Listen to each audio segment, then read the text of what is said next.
man one Sharia law custom in prison after murdering U.S. soldier. In American prisons, like in many countries around the world and most especially in Europe, where extremely liberal policies dominate the culture inside the facilities, prisoners are treated like paying guests in a hotel. They are given access to phones, weightlifting equipment, cable television, DVD collections, libraries, skill building, internet, concerts, and stand-up shows. When Americans find out what goes on inside these prisons, they are invariably upset with the posh conditions, considering that the people who commit some of the most brutal and terrible crimes in this country are basically rewarded with an extended hotel stay, complete with 3 square meals a day and clothing. Oftentimes, they are also treated to special foods that help them to be reminded of home.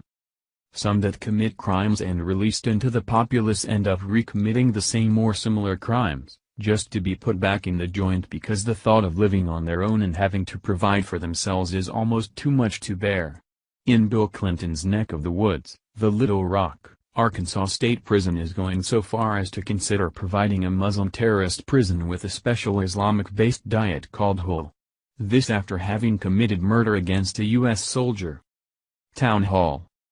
In 2009, Curtis Bledsoe, now known as Abdul Hakim Muhammad, fatally shot one U.S. soldier and injured another outside of a military recruiting station in Little Rock, Arkansas.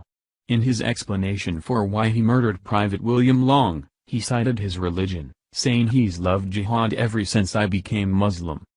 He's been locked up since 2012 and now he's making dietary demands on the prison, taking the Department of Correction to court for not providing him whole food every day. A federal judge began hearing testimony Monday that the prison is violating his religious freedom by refusing him this special diet that adheres to his Muslim faith. Whole food, or permitted food, according to Muhammad, means meat from herbivorous animals that are killed in accordance with a specific ritual. Haram, or prohibited food, includes meat from carnivorous animals, pork, meat from animals not slaughtered according to ritual, and food that contains certain ingredients such as animal byproducts, diglycerides, monoglycerides, pepsin, gelatin, and alcohol.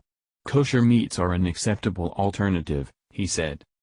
Mr. Muhammad sincerely believes as a practicing Muslim he must consume a halal diet, said his attorney Jess Askew.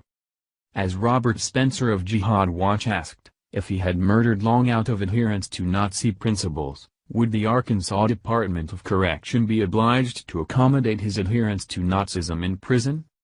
As you may recall, Sheriff Joe Arpaio of Arizona was one of those outspoken and plain-speaking law enforcement agents who didn't believe in coddling prisoners. In fact, he leaned toward harsher punishments than what the prison system had set up and insisted that they do have most every modern luxury removed from their cells because he felt that the American taxpayer had no obligation to pay for these things for men and women who opted out of their citizenship. We all know that Sheriff Arpaio came out of a recent scuffle in the courts by virtue of a pardon from President Donald Trump and how the activist judge, despite the pardon, attempted but failed to carry out the harsh sentence on the sheriff. This is how we reward on the left. Commit a crime, win a prize. Carry out the law, be prosecuted. How backwards can we be? Thank you for watching this video. What do you think about this? Share this on Facebook and Twitter along with your comments.